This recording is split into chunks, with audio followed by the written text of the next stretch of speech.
Vous allez voir des techniques bâton et défense sur bâton, couteau, pied, poing.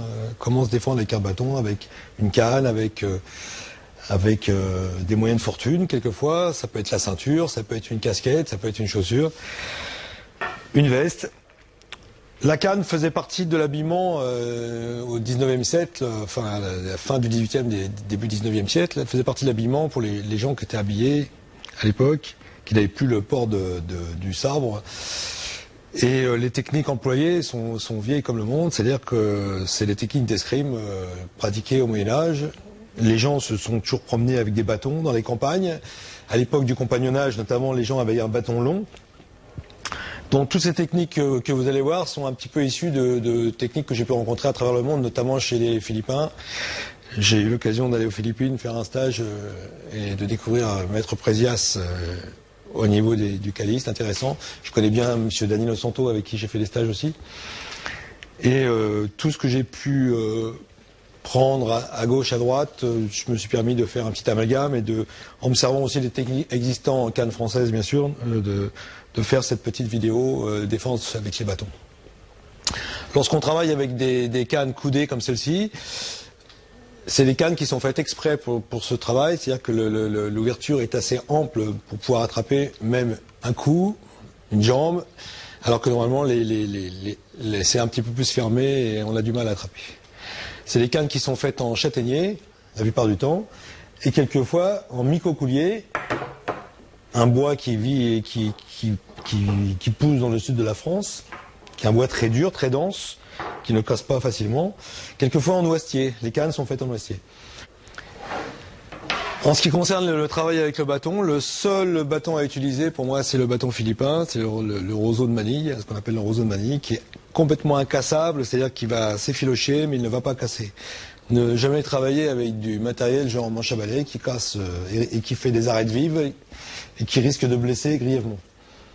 Donc c'est uniquement ces roseaux de manille. Vous avez plusieurs tailles, hein. Vous avez le petit bâton, le beau, vous avez le bâton Cali, vous avez les grands bâtons. Vous pouvez travailler avec toutes les tailles.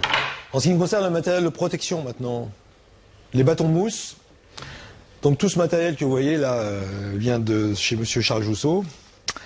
Vous allez sur le site fisfo.com et vous tapez CJ Production, vous avez tout le matériel de M. Charles Jousseau. Ces bâtons mousse sont excellents, très intéressants parce que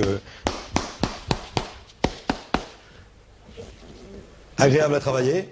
Vous avez le même style en noir qui est la première génération de bâtons. Donc très intéressant pour travailler sans se blesser. Vous avez une protection de cou, c'est intéressante aussi. Et enfin, vous avez conçu des casques qui sont assez performants au niveau des frappes.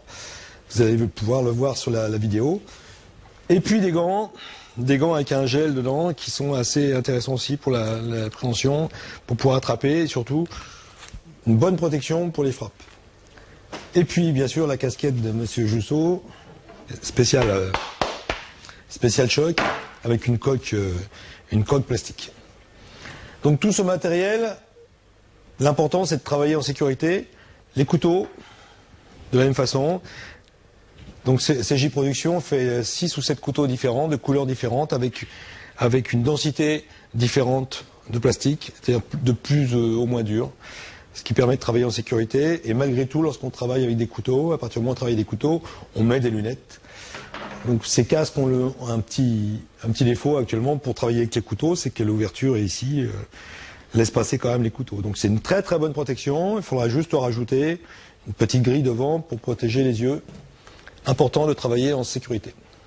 En ce qui concerne les autres protections, type avant-bras, type jambière, type genouillère, vous avez tout ce qu'il faut chez la firme GK Production, qui équipe tous les effectifs de police de France et de Navarre. Vous avez tous les équipements, même les gilets avec des protections clavicules pour éviter les coups de bâton.